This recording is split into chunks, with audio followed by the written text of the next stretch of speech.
ओम नमस्ते जी। दिनांक 15 नवंबर 2025 ईस्वी, दिन शनिवार, तिथि एकादशी, 26:37 तक तत्पश्चात द्वादशी, नक्षत्र उत्तरा फाल्गुन 23:34 तक तत्पश्चात हस्त, पक्ष कृष्ण, मास मार्गशीर्ष, ऋतु हेमंत, सूर्य दक्षिणायन, सूर्योदय प्रातः 6:44 पर दिल्ली में, सूर्यास्त सायं 17:27 पर, चंद्रोदय 27:08 पर, चंद्रास्त 14:37 पर। सृष्टि संवत 1,94,08,53,126, कल युगाब्द 5,126, विक्रम संवत 2082, शक संवत 1947, दैनवदाब्द 201। ओम। प्रभु चिंतन को मनुष्य को अपनी दिनचर्या का एक मुख्य अंग बना लेना चाहिए। प्रभु भक्ति आत्मिक भोजन तो है ही, किंतु इससे शरीर भी स्वस्थ, बलवान और निरोग बनता है। उस सर्वशक्तिमान का एकाग्रचित होकर चिंतन करने से साधक को शारीरिक, मानसिक तथा आत्मिक शक्ति प्राप्त होगी। इसमें कुछ भी संदेह नहीं। ईश्वर भक्ति के द्वारा जो मनुष्य को एक अलौकिक आनंद और अद्भुत शक्ति प्राप्त होती है, उसका शरीर के ऊपर भी बहुत गहरा प्रभाव पड़ता है। शरीर की सब धातुओं, उपधातुओं की विषमता दूर होकर उसमें समता व शक्ति का संचार होता है। संत महात्मा तथा योगी जनों के स्वस्थ, बलवान और दीर्घजीवी होने का ईश्वर भक्ति ही एक मुख्य कारण है। महाभारत में लिखा है, ऋषयो दीर्घ संजत्व दीर्घमायुर वाप्नुयुः, अर्थात ऋषियों ने दीर्घ काल तक संध्या अर्थात ईश्वर भक्ति करने से ही दीर्घ आयु को प्राप्त किया है। संत कबीर ने भी मैं तो प्रभु को रिझाऊं अपने इस दोहे में कहा है, औषध खाऊं न बूटी खाऊं, नहीं कोई वैद्य बुलाऊं, एक ही वैद्य मिलो अविनाशी, वाही को नबज दिखाऊं। ईश्वर भक्ति जहां शारीरिक उन्नति के लिए आवश्यक है, वहां आत्म कल्याण के लिए भी परम आवश्यक है।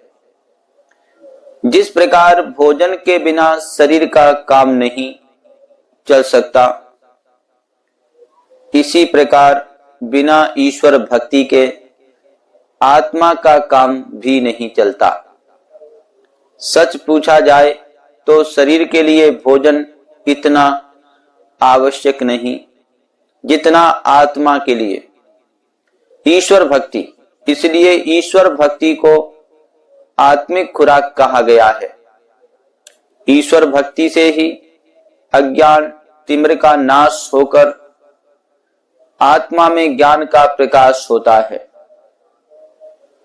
ईश्वर भक्ति के बल से ही मनुष्य संसार में अपनी सब शुभ कामनाएं पूर्ण कर सकता है।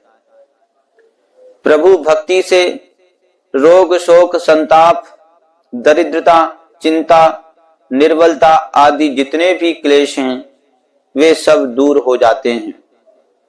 प्रभु भक्तिहीन होकर मनुष्य न तो सच्ची शांति और न आनंद का अनुभव कर सकता है, और न ही प्रभु के इस परम सुंदर और सुखमय संसार का सच्चा रसास्वादन कर पाता है।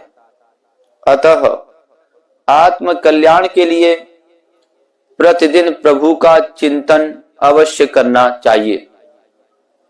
यदि हम प्रातः 1 घंटे तथा एकाग्रचित होकर प्रभु की उपासना करें, एकमात्र प्रभु को छोड़कर दूसरे कोई भी विचार मन में न आने दें, तो सब प्रकार की शारीरिक तथा मानसिक पीड़ाएं केवल प्रभु भक्ति से ही दूर हो जाएंगी। आज का वेद मंत्र। ओम यस्मिन् ऋचः साम यजुंसि यस्मिन् प्रतिष्ठिता रत्नाभा विवाराः यस्मिंश्चितं सर्वमोतं प्रजानां तन्वे मनः शिव संकल्पमस्तु। यजुर्वेद अध्याय 34 मंत्र 5। अर्थ, हे परमदेव परमात्मन, आपकी कृपा से जिस मेरे मन में जैसे रथ के मध्य धुरे में अरे लगे होते हैं, वैसे ऋग्वेद, यजुर्वेद, सामवेद और इनके अंतर्गत होने से अथर्ववेद भी प्रतिष्ठित होते हैं, जिसमें सर्वोच्च सर्वव्यापक प्रजा का साक्षी चेतन परमात्मा विदित होता है। वह मेरा मन अविद्या का त्याग कर सदा विद्या प्रिय बना रहे।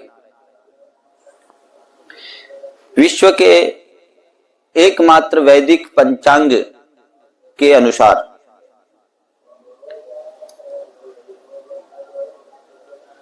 आज का संकल्प पाठ।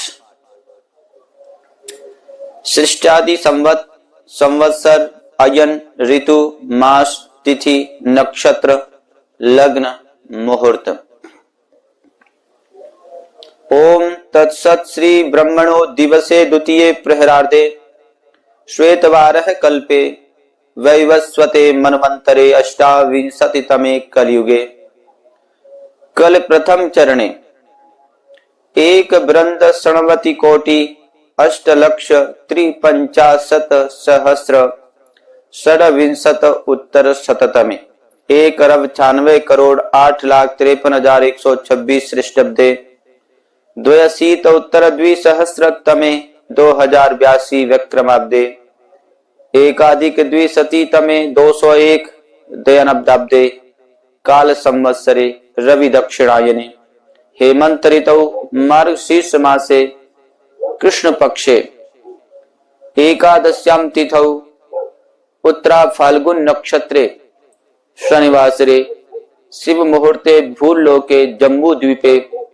आर्यावर्तांतर्गते भारतवर्षे भरतखंडे अमुक प्रदेशे अमुक जनपदे अमुक नगरे अमुक गोत्रोत्पन्न अमुक श्रीमान पितामह पिता अहम पुत्रो अहम स्वयं का नाम अद्य प्रातः कालीन वेलायाम सुख शांति समृद्धि हितार्थ आत्म कल्याणार्थ